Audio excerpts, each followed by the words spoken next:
morning, Firefighter Hunter and Captain Early of the Sacramento City Fire Department. Today we're going to go over the basics behind forcible entry on an inward swinging residential door. Some of the things first before we get started is going to be basic safety. Let's always talk about make sure you're wearing the appropriate PPE, which is a bare minimum. Gloves, eye protection, hearing protection isn't a bad idea, but it's hard when you're doing teaching points. Then getting into some of the mechanisms of the door, just to preserve this particular door. As we're doing any type of forced entry, just remember some of the key points. Obviously we have this reinforced plate here for striking. This is not on the door at Firehouse 56. And also remember here, when we're striking the door, you want to avoid any of the wood for that integrity. We want to try to stay on the plates. And when it comes to shocking the door, make sure if that is a technique that's going to be implemented, that we keep it specifically on the plates away from the handle itself. When it comes to the basic technique for inward swinging residential door on forcible entry, remember this is just the basics. So for everyone out there on the internet, there's a lot of different options and there's a lot of different skill sets and variations of this. We are going over at the basics. And again, this isn't, we're saying the best way, this is the most effective and efficient way for our department. And we're going to share that with you today. First thing you want to do, once we have all our appropriate PPE on, is make sure that your size up is correct, and you want to practice this every time. You just want to keep it basic. Type of frame, type of door. That's very basic. So for here, metal frame, wood door, and so on. That's all you really want to focus on. The next thing you want to talk about is additional locking mechanisms.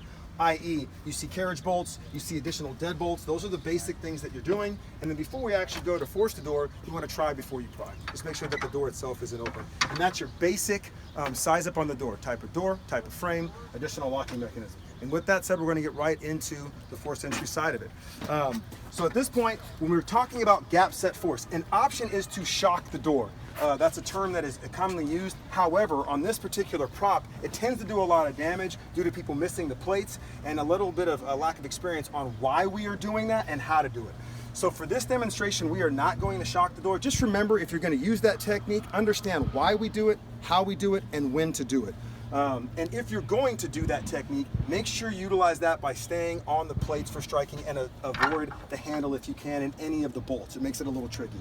So with that said, the first thing we want to do is go ahead and gap the door using the adze. Again, there's a variety of different techniques, but we're going to use the adze. When it comes to actually gapping the door, just to show you some fail points that tend to happen, is before we actually set this tool, a lot of people are not flush having the adze to the door.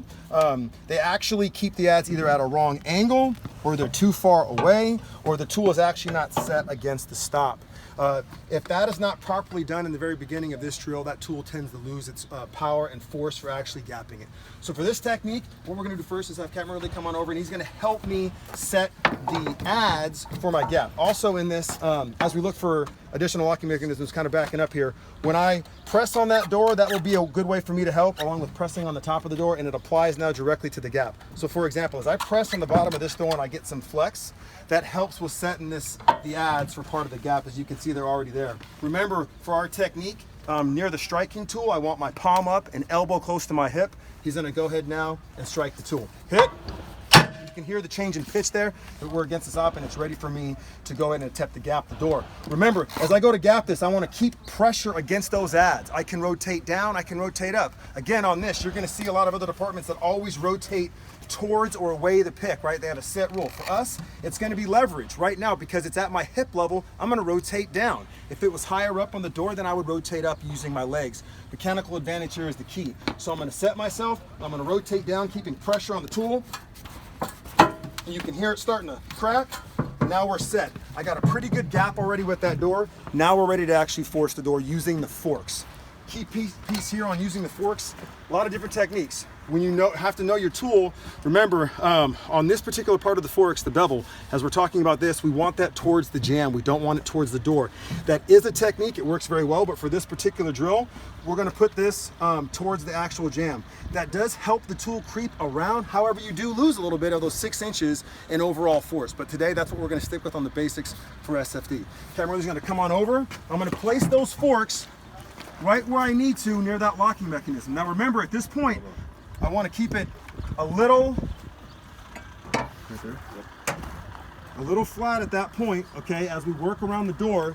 And I want to make sure that I'm not looking here at my striker, I'm looking at where those forks are. So for now, my palm is up, elbow in. I'm going to give a command of hit, hit, hit.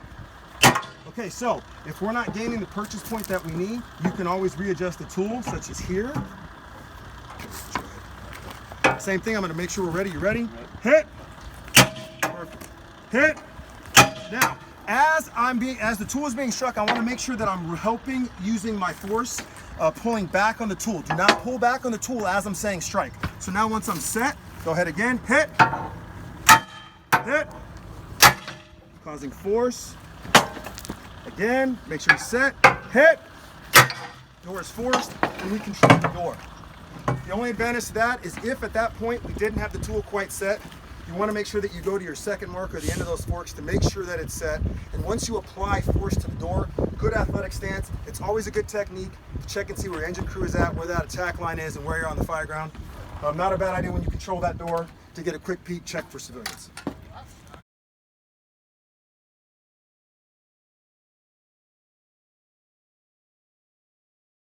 Hit. Hit. Okay.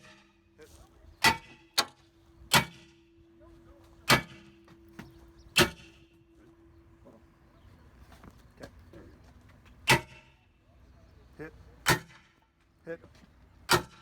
Hit. Hit.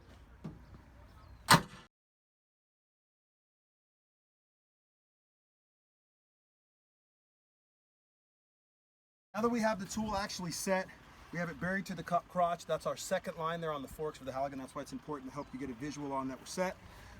At this point, we're actually ready to force the door. Keep in mind here, we might lose a little bit of the mechanical advantage with the 6-inch here, but that's okay. Make sure again that we check for our hose line, fire attack, and you want to make sure that we give full force in an athletic stance and controlled position. If we come around to the back side here, you can just see as the forks are set how deep that is into the bar, working around the door, defeating the locking mechanisms, and now the tool is actually set. So now in a good athletic stance, we get ready, and we're going to apply force. Check my team, full PPE.